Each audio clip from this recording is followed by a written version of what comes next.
Bismillahirrahmanirrahim. Assalamualaikum warahmatullahi wabarakatuh.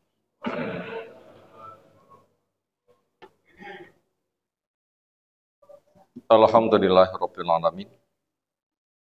Walladzi arsala rasulahu bil huda wa dinil haqq lidhirahu 'alad dini kulli.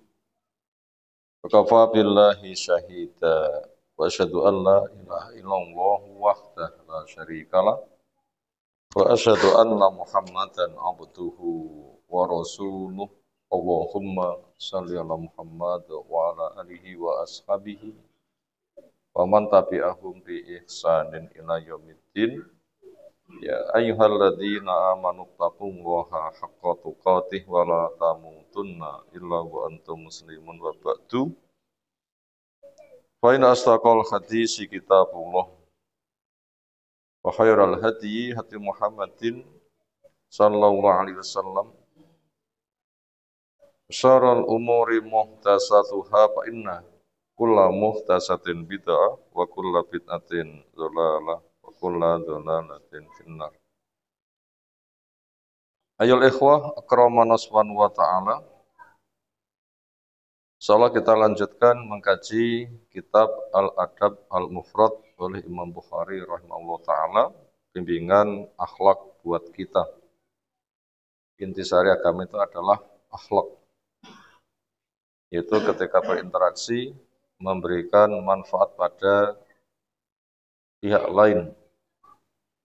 Karena akhlak punya makna nasihat.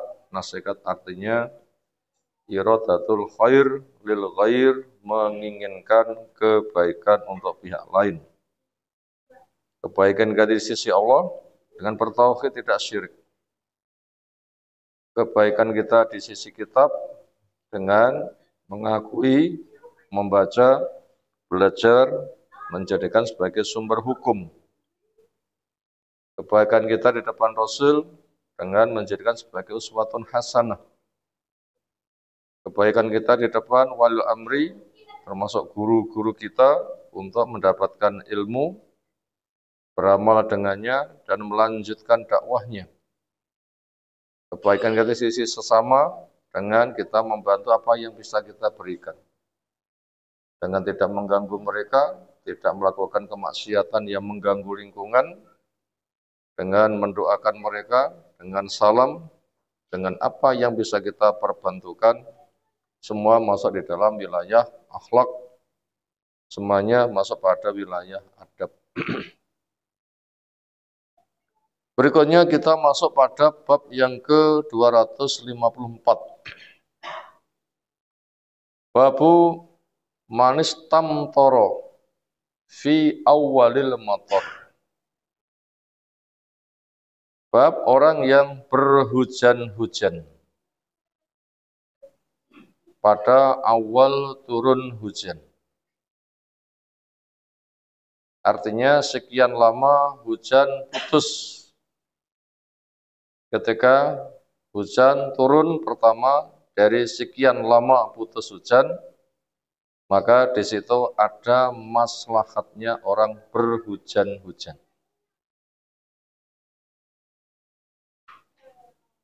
Dan itu diperbuat Nabi SAW. Sekarang kita baca hadisnya.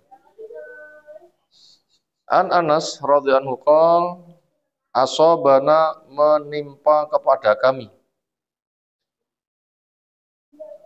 ma'an nabiyyi, bersama Nabi sallallahu alaihi wasallam, maturun hujan. Fahasara, maka menyingkap.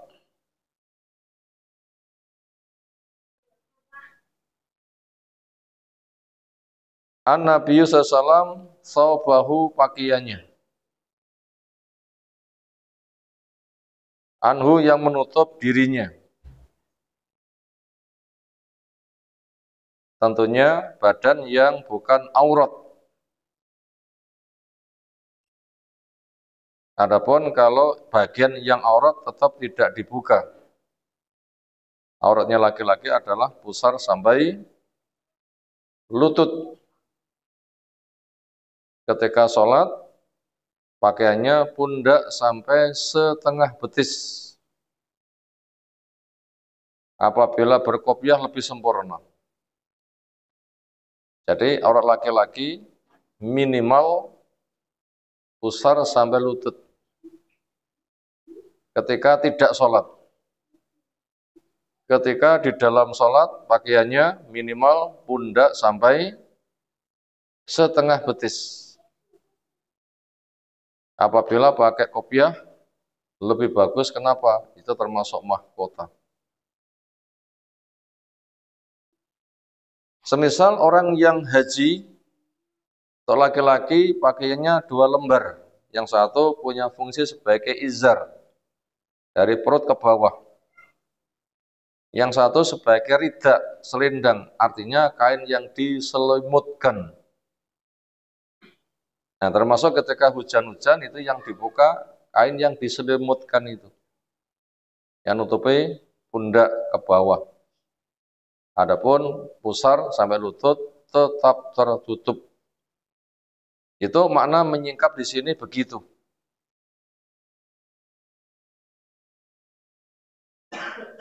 Hatta asobau sehingga menimpa kepada badan Nabi Sallam al-matar hujan. Fakulna kami tanya, lima fa'alta, kenapa engkau melakukan ini wahai Rasul sallallahu alaihi wasallam? Qal jawabnya, li'anhu karena hujan ini hadisu ahdin baru saja terjadi penciptaan birobih di sisi Allah Robnya. Tas digawe sekarang didukni. Mananya seperti itu.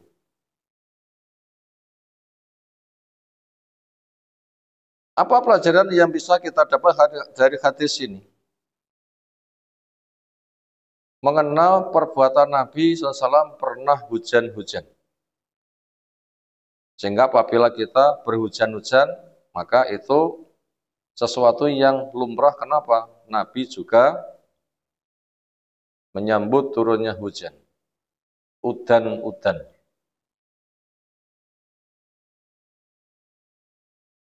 Yang kedua,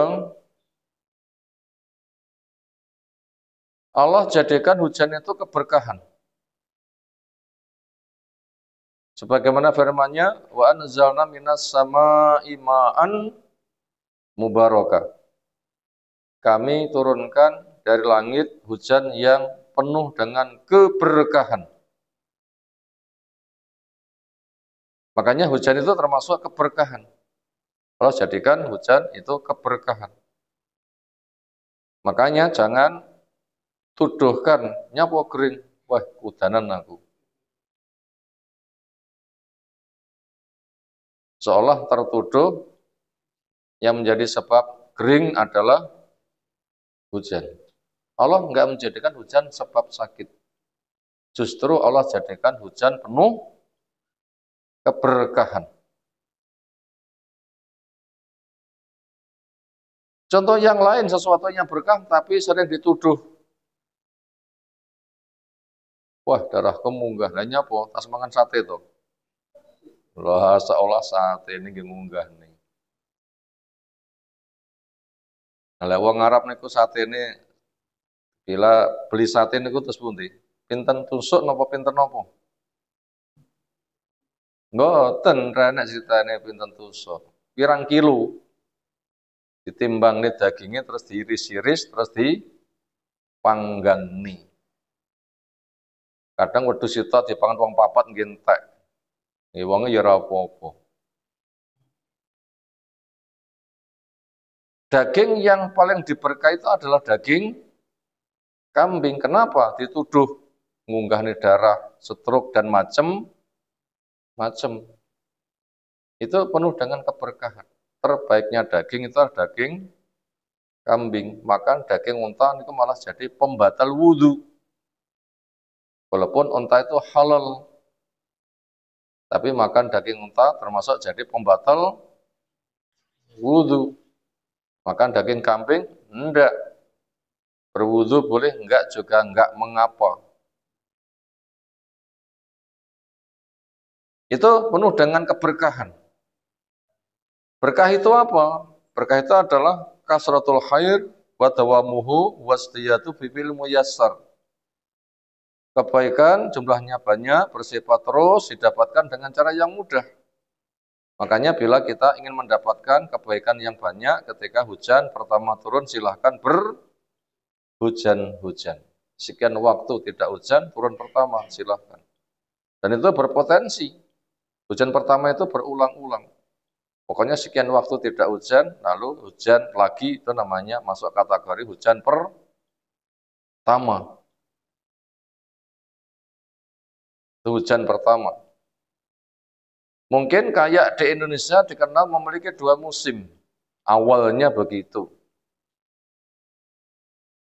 Atau di tempat yang memang tidak dikenal orang memberikan istilah begitu. Termasuk baru saja istisqa, kemudian Allah kabulkan, langsung hujan, termasuk itu jenis hujan pertama. Itu Allah penuh memberikan keberkahan. Di tempat yang lain juga Allah firmankan, wa anzal minas sama'i ma'an tahura. Kami jadikan air dari langit sesuatu yang menjadi alat pembersih. Maka dengan sebab hujan, bumi menjadi merekah, subur, tumbuh tanam-tanaman. Termasuk cara untuk menyuburkan siapa yang sekian lama ingin punya anak juga belum punya anak, silahkan. Sregep udan. Rasa diulang ini.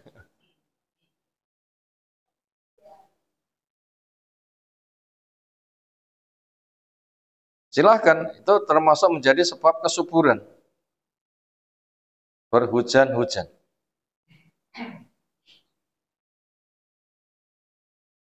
Itu termasuk terapi itu. Tapi ya terapi itu bukan satu sisi saja. Terapi itu banyak, karena unsur yang diterapi juga jumlahnya banyak. Ada lahir, ada batin. Termasuk ketika orang datang tanya kepada Imam Ahmad, cari rezeki sulit, sekian lama menikah juga belum punya anak. Maka apa pesannya? Perbanyak olehmu istighfar. Kenapa? Janji Allah. Yursilis sama alaikum midrara wa yumtidakum bi amwali wa banin wa ja'alakum jannati wa yaj'alakum anhara. Itu pada surah Nuh. Perbanyak olehmu istighfar kepada Allah. Nanti fadilahnya lah Allah akan menurunkan hujan yang deras. Dan Allah akan tumbuh kembang biakan rezeki yang luas, anak-anak, demikian juga kebun-kebun dengan air yang siap mengairi. Itu ternyata antara rezeki dan anak Allah kaitkan dengan hujan. Dan suburnya tanah dengan sebab hujan, turunnya hujan dengan sebab istighfar. Maka itu kuncinya itu adalah istighfar. Thalabul maghfirah, cari ampunan. Karena dosa itu sebagai penghalang rezeki. Ungkapan menyatakan innallaha la yuharrimu rizqa bidzamin yusibuh. Allah mengharamkan rezeki karena dosa-dosa yang diperbuat. Maka daripada itu, jauhkan dosa-dosa, perbanyak istighfar. Nanti Allah akan memberikan kesuburan karena zaharal fasadu fil barri wal bahri bima kasabat aitin nas. Petaka, kehancuran, musibah terjadi di daratan, di lautan, sebabnya adalah dari dosa-dosa manusia. Cari ampunan dengan ilmu, cari ampunan dengan tauhid, cari ampunan dengan menegakkan sholat, cari ampunan dengan memperbanyak amal soleh, cari ampunan memperbanyak sedekah, cari ampunan dengan banyak berucap astagfirullah, astagfirullah. Masing-masing itu adalah cara untuk mencari ampunan. Cara cari ampunan bukan sebatas berucap astagfirullah, astagfirullah. Bukan itu saja, enggak. Semua macam amal soleh itu ada 3 fungsi, ada 3 guna, ada 3 faidah. Apa fungsi pertama? Dapat pahala. Manja bil hasanati falahu asyru amsalihha. Sapa sing tandang satu kebaikan Allah berikan 10 kali. Yang nomor 2, peninggi derajat. Yarfa'illahu alladziina aamanu minkum walladziina utul ilma darajat. Allah akan mengangkat derajat tinggi-tinggi. Siapa? Orang beriman, orang yang berilmu. Jadi ketakwaan, ketaatan itu akan mengangkat derajat. Yang nomor 3 akan menjadi penggugur dosa. Innal hasanat yudhibana as-sayyi'at. Amal soleh akan menghapus dosa. Makanya istighfar itu adalah thalabul maghfirah, cari ampunan. Sehingga dengan dosa-dosa hilang, penghalang hilang, rezeki jatahnya nggak ada penghalang, diturunkan. Nah, maka dengan sebab hujan Allah tumbuhkan bumi, suburkan badan manusia, berikan harta melimpah, anak turun, air mengalir sana sini, kebun-kebun menjadi subur. Nah, ke sana. Itu diantara hikmahnya seperti itu. Berikutnya, babun innal ghanama barokatun. Bahwasanya kambing itu adalah binatang yang diberkahi. An Humaydin ibni Malik ibni Khusaim annahu qol, beliau cerita, untuk ada saya jalisan duduk Abu Hurairah bersama Abu Hurairah biardi di tanah miliknya bil Akik, di sebuah tempat namanya Akik. Atau maka datang kepada Abu Hurairah kaumun, satu kaum min al-Madinah, dari penduduk Madinah, ala dawab, di atas kendaraannya. Nazalu, maka mereka turun singgah untuk sowan bertamu. Qala Humaydun, Humayd cerita, faqala, maka berkata Abu Hurairah untuk minta tolong kepada Humayd, idhab ila umi, Humayd tolong datanglah untuk menemui ibuku, wakulaha, dan haturkan kepada ibuku. Isinya, inna benaka yukriuki assalam. Setelah datang menyampaikan salam, mungkin mengenalkan diri, Bu, saya adalah fulan, diutus putra panjenengan Abu Hurairah dengan sebuah keperluan. Pertama, Abu Hurairah pesan supaya saya menyampaikan salam kepada ibu. Tentunya dijawab, alaika wa alaihis salam. Semoga kepadamu, kepadanya Allah memberikan keselamatan. Wa yaqulu, dan Abu Hurairah berpesan, gini Bu, pesannya Abu Hurairah kepada saya untuk disampaikan kepada ibu, imina syai'an. Tolong ibu siapkan untuk kami makanan. Berarti Abu Hurairah sedang menjumpai tamu, ada yang membantu, dia diminta untuk menjumpai ibu, untuk membantu menyiapkan makanan. Berarti kerjasama, ta'awun al-birri wa taqwa, saling tolong dalam kebaikan dan ketakwaan, termasuk menjamu tamu kerjasama. Ada yang ngejak cengkrama, ada yang diminta untuk ini itu, termasuk istri atau ibu atau anak mungkin diminta untuk menyiapkan ini itu. Itu namanya ta'awun, saling tolong menolong pada kebaikan itu diperintahkan.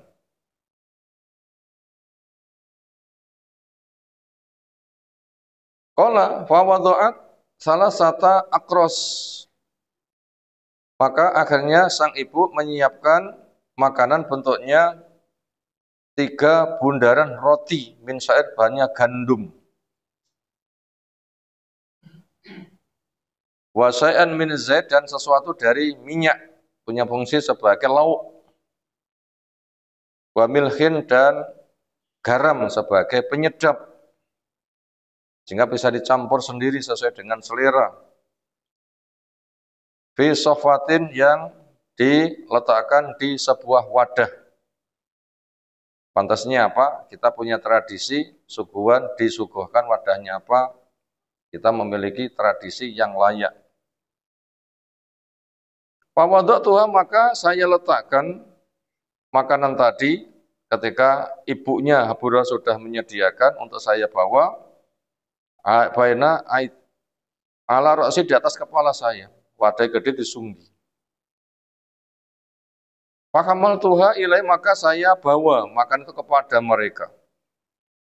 Falamma wadatu, ketika sudah saya letakkan, baina adim, di depan mereka disuguhkan, sambil dimanggane, mari kita makan. Bismillah misalnya. Monggo dipun aturi, monggo dipun dahar atau bahasa yang semisal. Ngapunten wontenipun namung menika atau bahasa yang semisal. Pantasnya orang mangga nih gimana? Nah, kita punya tradisi.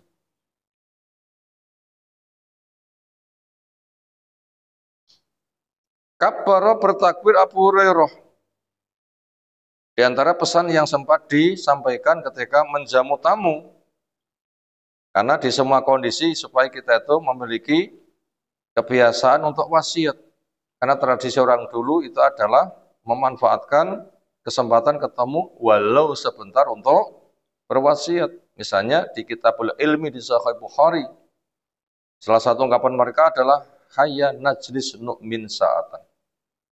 Mari kita duduk-duduk walaupun sebentar untuk memperkokoh keimanan kita. Nah, salah satunya membacakan ayat. Walaupun seayat. Sebagaimana juga pesan Nabi, balighu anni walau ayatan. Sampaikan dariku walaupun satu ayat. Makanya supaya jadi tradisi kita. Setiap ketemu orang, sampaikan kata-kata yang mengesan. Entah itu rangkuman dari dalil atau dalil itu sendiri. Rangkuman dari dalil atau dalil itu sendiri. Bila rangkuman dicarikan dalilnya ada atau dalil itu sendiri. Kesimpulan itu adalah nasihat disampaikan. Itu tradisi mereka. Nah, termasuk di sini yang disampaikan Abu Hurairah apa? Setelah mengucapkan takbir, adab yang lain adalah memuji Allah, menyanjung, bersolawat, lalu menyampaikan pesan. Semisal, alhamdulillah, wassalatu wassalamu rasulullah. Setelah itu menyampaikan pesan. Bertakbir, lalu berucap, alhamdulillah alladzi yang asba'ana memberikan rasa kenyang kepada kita minal khubzi dari roti.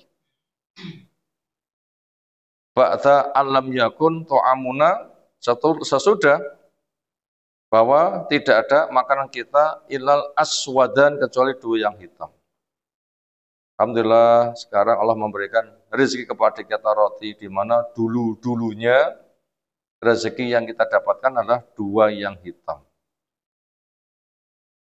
Mari kita nikmati semakna dengan itu. Apa dua yang hitam? Yaitu at-tamru wal ma'. Air dan korma dan air. Air itu bening. Kalau korma ada cenderung pada hitam, pantas. Tapi kenapa keduanya dikatakan hitam? Apa alasan hitam di sini? Benda yang sering ada dan sering stoknya banyak, sak paceklik kayak apapun seringnya dua benda ini selalu ada. Pernahkah lingkungan kita kehabisan air? Sumur resat? Jarang terjadi. Sak miskin-miskin orang di antara kita bangga, ciso ciblon, bagaimana? Makanya sesuatu yang jumlahnya banyak, stoknya banyak itu menggunakan bahasa hitam. Hitam itu mananya apa? Stoknya banyak. Kalau di sana itu korma bisa dibilang selalu ada. Walaupun paceklik. Kalau di antara kita ketika paceklik nggak ada panenan padi, tapi tetap saja ada makanan nopo sing kena digolek wonten kebunan. Telo, uwi, kote, ngoten nggih. Sak wayah-wayah itu enak. Tapi kayaknya kita langka sampai sehari tidak pernah mendapatkan beras. Zaman kemerdekaan, buatan nanti sing nanti kagungan pengalaman, rantau nawo, gada nawo, buatan gada beras belas, kayaknya jarang. Sehingga ketika nggak punya apa-apa, tetap mendapatkan dua yang hitam. Apa? Sego raketang lawe uyah kali banyu. Rupanya kelasnya uyah mawon. Rupanya kelasnya nawo? Kelasnya uyah. Artinya minimal dua itu masyarakat selalu punya. Dijamin airnya, dijamin berasnya. Kalau di sana itu ada dengan kurmanya. Makanya 3 hilal keluarga Nabi SAW dapurnya tidak mengepul asap. Ketika ditanya apa yang dikonsumsi, jawabnya 2 yang hitam, kurma dan air. Dan itu tidak usah untuk dimasak. Ini selalu ada. Itu kondisi pada waktu itu seperti itu. Biasanya kita hanya mendapatkan 2 yang hitam. Sekarang kita dimudahkan rezeki sampai roti pun juga ada. Falam yusib al-qaumu, maka tidak menyentuh si kaum minatoam dari makan saya sedikit pun. Kenapa enggak menyentuh? Ya mungkin puasa atau mungkin waktunya tergesa-gesa. Maknanya seperti itu. Andaikan itu puasa mungkin, atau mungkin tergesa-gesa juga mungkin. Atau sebab yang lain, tapi yang jelas mereka tidak menyentuhnya. Walamang sorofu, ketika mereka hendak pamitan pulang, Qol berpesan Abu Hurairah, ya bin akhi, wahai anak saudaraku, ahsin ila ghanamika, berbuat baiklah kepada kambing-kambingmu. Wamsah, dan usaplah arugam, debu anha yang menimpa kepada kambing. Artinya jaga kebersihannya sehingga sehat. Kalau debu saja yang resikonya kecil dihilangkan, kutu berarti lebih dihilangkan. Kalau debu saja dihilangkan berarti kutu lebih dihilangkan. Karena bahaya kutu bisa lebih gede daripada bahaya debu. Atau kutu itu betah bersarang ketika kebersihan nggak terjaga. Maka dengan jaga kebersihan akhirnya juga kutu juga nggak gampang mendekat. Kesimpulannya adalah wedhusmu penono sing apik. Watib muraha, dan perbagusi kandangnya. Wasoli fi nahiyatiha, dan sholat di kandangnya. Wa innaha min dawabil jannah, karena kambing termasuk binatang surga. Artinya binatang yang banyak keberkahannya, binatangnya penduduk surga yang paling berkah itu adalah kambing. Apakah di surga juga punya ingon-ingon kambing? Wallahu a'lam. Tapi yang paling utama adalah harta terbaik untuk meminta adalah kambing.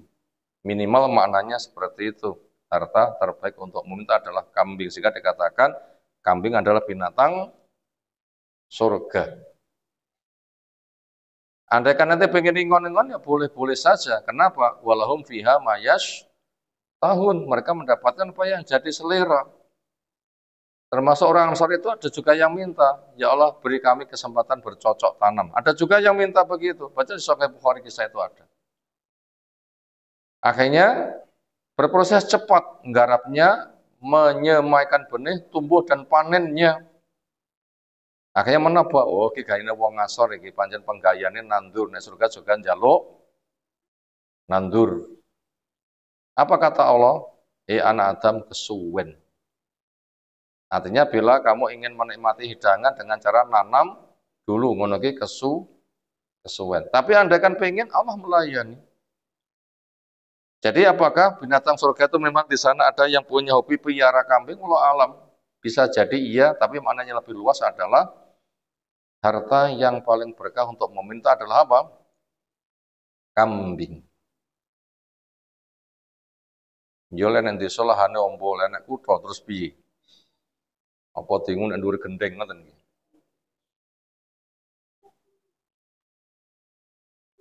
Tentunya ada sebabnya. Ada masa-masa harta terbaik itu kambing. Kapan? Masa banyak fitnah. Orang bergaul agamanya rusak. Akhirnya harus nyepi, menyingkirkan diri, ta'aruf, mbadui. Kenapa? Banyak fitnah. Karena akan ada masa orang sembunyi di dalam rumah lebih baik daripada yang ada di luar. Yang duduk lebih baik daripada yang berdiri. Sing delik lebih daripada sing ngitok. Kenapa? Lek nganti ngitok nanti akan dimobilisasi pasukan membela wong kafir untuk perang.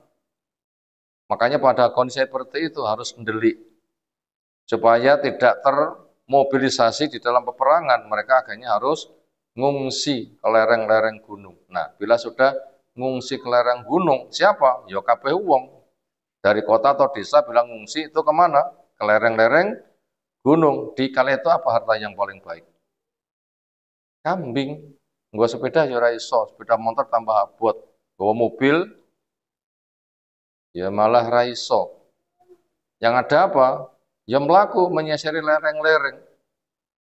Apa harta yang mudah dibawa? Jawabnya kambing. Apalagi kita sering melihat dari alam kambing gunung. Gimana alamnya kambing gunung?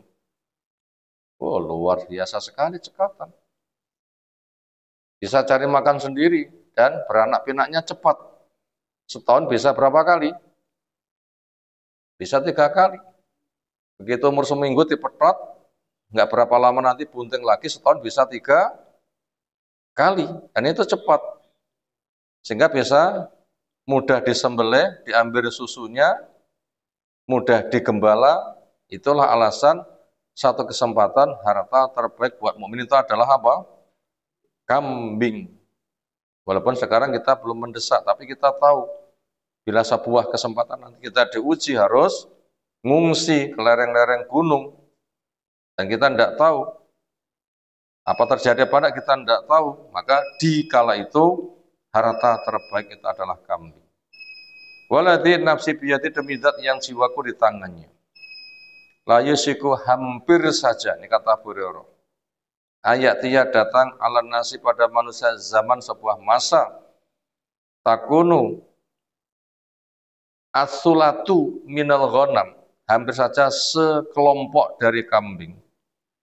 Itu ahabba ila sahibah, lebih disuka oleh pemiliknya min dari Marwan, daripada rumahnya Marwan. Artinya rumahnya pejabat tinggi. Yang dikesankan itu adalah kelasnya tanah. Sampai ada orang itu bikin rumah harganya berapa nggih? Lek wong desa gawe omah 1 miliar wis sapi ra karu-karuan ngoten nggih. Nah, api ra karu-karuan. Nek kota lemah tok pira semeter. Dan bahasa semisal. Ada orang itu sangat kaya raya, rumahnya 300 miliar. Nah, senada dengan itu. Jadi sekelompok kambing itu lebih baik daripada rumahnya pejabat tinggi. Kenapa? Karena ada zaman fitnah. Ada zaman fitnah. Sehingga harus ngungsi, rumah nggak dibawa. Yang dibutuhkan adalah kambing. Itu tadi tema bahasanya hampir saja harta terbaik buat mukmin dia adalah kambing, babun al-ghanamu barokatun. Bab berikutnya, babun al-ibilu izzun li ahliha. Bab bahwasanya onta itu bisa menyebabkan sikap sombong kepada pemiliknya. Atau babul ibili izzun li ahliha. Atau babun titik 2 al-ibilu izzun li ahliha. Bahasanya onta itu bisa membuat sikap keras kepada si pemiliknya. An Abi Hurairah radhiyallahu anhu anna Rasulullah qol ra'sul kufri, markas kekafiran, nahwal masyriki, di arah timur. Madinah memandang ke timur, tempat terbitnya matahari, di sana markas kekafiran. Negeri mana? Di daerah Iran. Di daerah pusatnya Majusi. Yang di sana Dajjal nanti akan muncul. Dan bila kita lihat peta sekarang, itulah Iran itu tempatnya, Madinah ke timur. Di situ orang Yahudi, orang Syiah, orang Khawarij, 3 itu adalah beda nama tetapi selevel. Itu ada di sana. Sehingga bahasa ini dengan kenyataan persis termasuk ini tanda kenabian. Wal fakhru wal khuyala fi ahlil khail wal ibil. Dan sikap membanggakan diri dan sikap congkak itu baik bagi pemilik kuda dan onta. Artinya kuda itu punya perangai, onta itu punya perangai. Siapa yang bergaul dengan kuda onta akan terpengaruh perangainya. Semisal panas kepanasan, adem kademen, dipandai besi ikut sangit. Jadi orang itu bergaul dengan kuda, onta itu akan terbawa perangainya apa? Keras. Yaitu al-fadatin ahli wabar. Orang yang ada di daerah Badui, mereka sebagai para penggembala onta. Wasakinah itu sementara sikap tenang, lembut hati, sabar dan santun, penuh keberkahan itu fi ahlil ghanam buat pemilik kambing. Berikutnya An-Nabi Abbas radhiyallahu anhu maqal ajibtu saya heran lil kilab wasya terhadap perkembangbiakan anjing-anjing dan kambing. Innasya yutbahu minha fisana kada wa kada. Sesungguhnya yang namanya kambing di dalam setahun itu ada potensi penyembelihan waktu begini-begini. Wa yuhda kada-kada, sering diberikan hadiah pada momen begini-begini. Kapan kesempatan kambing selalu menjadi suguhan? Pertama, harta terbaik itu kambing, maka bisa menjadi konsumsi sewaktu-waktu. Yang kedua ada momen-momen kambing disembelih. Kapan? Akikoh. Kapan? Manten. Kapan lagi? Mungkin ada tamu belen wedhus. Kapan lagi? Momen Idul Adha. Itu ada seolah berapapun disediakan kambing habis, itu kesannya. Ada pesta penyembelihan besar-besaran. Apalagi kelasnya dunia. Apalagi haji pun juga demikian. Jadi stok kambing itu adalah harus disiapkan sedemikian rupa. Wal kalbu tadau al kalbatu al wahidatu kadwa kata sementara anjing ketika melahirkan anjing betinanya sekali melahirkan jumlahnya sekian-sekian. Tapi tidak ada pesta penyembelihan anjing. Kapan ada momen-momen pesta penyembelihan anjing? Kayaknya nggak ada kita. Kalau ada tradisi makan anjing di mana? Nah, itu bukan tradisi kita, termasuk binatang yang haram. Apa tanda keharaman anjing? Pertama, dia termasuk binatang buas yang bertaring. Tamsil yang ada, anjing untuk kesan yang jelek. Sampai liurnya bila masuk ke bejana, ngombe, basa Jawane ngokop, mulutnya nyemplung, itu najisnya kelas besar. Apalagi anjing hitam dikesankan setan. Itu jelas haram. Apabila ada yang menghalalkan, ya kelompok tertentu saja. Mungkin salah paham. Sehingga anjing diberi nama kambing balap. Anjing diberi nama apa? Kambing balap. Kenapa kambing balap? Anjing. Ada yang memberikan nama begitu. Ada kelompok tertentu mengatasnamakan mengkaji ini, sing haram itu sing diharamkan di Quran, bila diharamkan di sunnah itu pol-polnya hanya makruh dan sebagainya. Itu ada pemahaman miring seperti itu jelas salah. Karena menyalahi pesan Nabi, kullu dzi nabin minasiba fahuwa haram. Setiap yang memiliki gigi taring atau kuku pencakar dari binatang buas maka itu termasuk haram. Maka anjing termasuk anjing hitam itu diprogram untuk dibunuh. Yang itu ketika beranak pinak itu ternyata banyak, tapi kenyataannya kambing-kambing sing dibelai rantai-entek, anjing-anjing sing tidak kesentuh, ternyata juga perkembangannya tidak banyak. Seolah dengan tidak disembelih anjing, full anjing, tapi kenyataannya malah kambing yang dijadikan pesta penyembelihan malah sing luwih akeh. Apa ini maknanya? Tanda keberkahan. Belai rantai-entek. Apa contoh yang lain? Dibantai rantai-entek. Napa? Penduduk Palestina. Besar kan program pembantaian? Besar. Kenyataannya, entek anak-anak Palestina? Enggak ya, panggah akeh wae. Kenapa? Ini janji Nabi SAW. La tazalu ta'ifatan min ummati zahirin al-haq la yaduruhum man khadam hatta ya'tiyasa wa hum bisyam. Akan selalu ada sekelompok umat ini yang tegar di atas yang hak.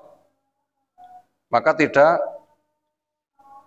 bergeming sama sekali oleh halangannya orang yang menghalangi dan mereka berada di Syam. Ya contohnya pembantaian anak-anak muslim oleh Yahudi. Kenyataannya di sana sepi dari anak-anak. Enggak, panggah banyak anak-anak. Lahir kembar, lahir kembar, lahir kembar dan seterusnya itu terlalu sering. Kenapa? Ini tanda diberkahi. Semakna itu adalah kambing sembelih sana sini tapi enggak habis-habis. Itu menandakan tanda keberkahan kambing.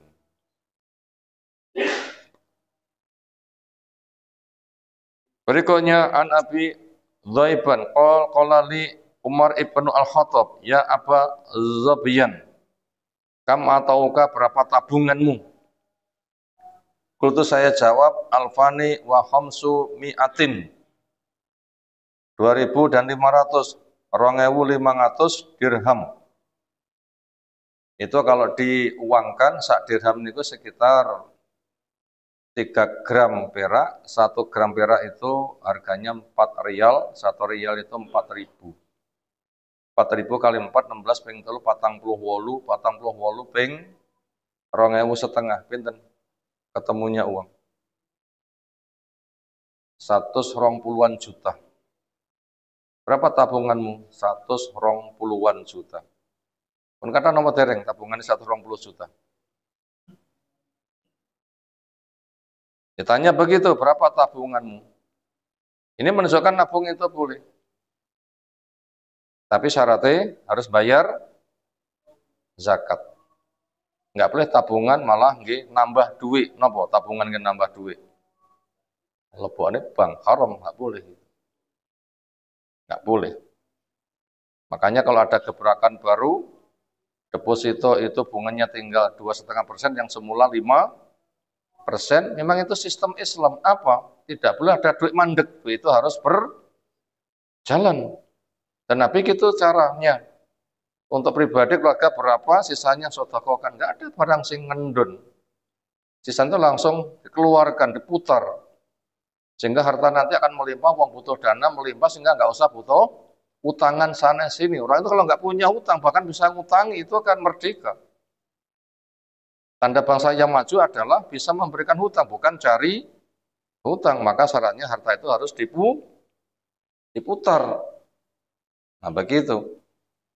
Makanya pos ini dianggarkan sekian, berapa yang terserap itu saja yang diputar, yang diambil, sisanya tarik kembali. Untuk apa?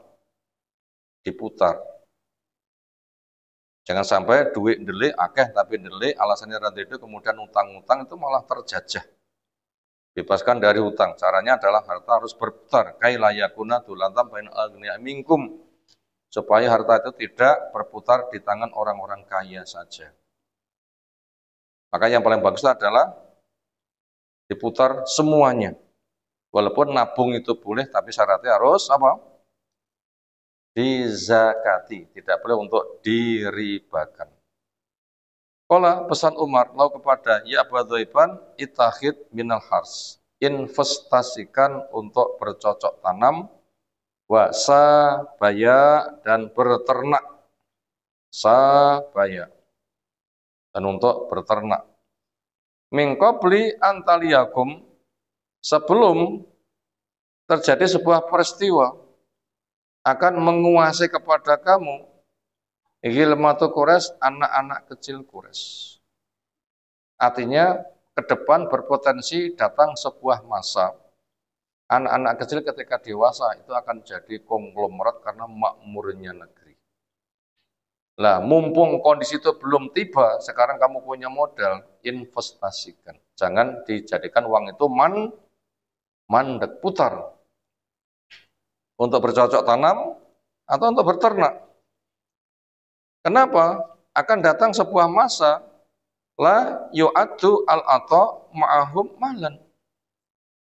Lam yu'addu tidak teranggap al-ata simpanan sejumlah itu ma'ahum bersama mereka malan harta. Akan datang sebuah masa duit semuanya itu dianggap bukan harta. Dianggap apa? Segitu enggak dianggap harta. Dianggap selilit. Nah begitu, padahal buat kita sekarang banyak enggak tabungannya segitu? Akan datang sebuah masa, di masa itu, uang segitu itu enggak dianggap harta. Kenapa? Akan datang masa yang sangat makmur sekali. Makanya mumpung semuanya belum terjadi, maka kembangkan. Ini Umar berpesan seperti itu. Hadis terakhir, An Abdah ibni Hazn yakul, qala bersabda an Nabi sallallahu alaihi wasallam, Bu Isa Musa wahwa ra'i ghanam. Nabi Musa dulu diutus sebagai penggembala kambing. Wa Bu Isa Dawud wa ra'in. Nabi Dawud juga diutus juga sebagai penggembala kambing. Wa Bu Istu ana wa ana ar'a ghanaman li ahli bi ajiyat. Ketika saya diutus, saya juga sebagai penggala kambing untuk keluarga Ajiyat. Yang asbabul wurud hadis ini ada beberapa. Pertama, ketika berada di hutan belantara, ketika mencari makan dari alam, Nabi berpesan, golek sing rupane ireng-ireng, kuwi sing enak. Wong padha kuwaget. Lan jenengan niku tiyang kota, atau blusukan di tempat kayak begini. Kok ngerti yang enak itu rasanya sing warnanya hitam. Ya, karena saya punya pengalaman. Napa pengalaman nih? Gak ada ceritanya Nabi diutus kecuali pernah punya pengalaman sebagai penggembala. Jadi latihan menggembala manusia itu dengan menggembala napa? Kambing niku latihan. Masa cileke mampu menggembala kambing, gedene menggembala manusia niku saged. Kenapa? Di sana banyak pelajaran. Demikian bab-bab yang kita kaji di kesempatan malam hari ini ada 3 bab. Pertama, bab tentang berhujan-hujan. Yang kedua, bab harta terbaik untuk mukmin pada kesempatan tertentu itu adalah kambing.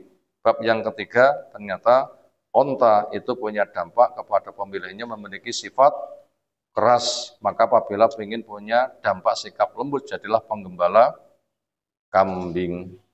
Demikian yang kita sampaikan. Semoga Allah berikan ilmu bermanfaat untuk kita semuanya. Ada tanggapan silahkan.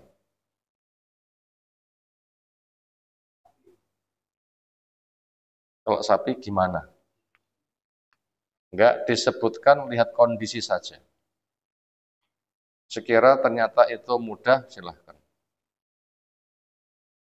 Kayak sapi itu enggak disebutkan, terlalu jinak juga enggak, terlalu keras juga enggak. Di situ disebutkan yang bersifat ekstrim. Kambing condong kepada lembut, onta condong kepada keras. Kalau sapi bagaimana? Tidak disebutkan. Apa itu perpaduan? Wallahu a'lam. Sekira berpotensi juga disilahkan, termasuk untuk banyak diperah air susunya. Termasuk sekarang pun juga sudah mulai tren ketika Idul Adha yang banyak disembelih nopo? Sapi. Dagingnya luwih akeh, luwih murah ngaten dan sebagainya. Tapi kambing tetap lebih berkah. Apa lagi? Demikian, subhanakallahumma bihamdika, asyhadu an la ilaha illa anta, astaghfiruka wa atubu ilaik. Assalamualaikum warahmatullahi wabarakatuh.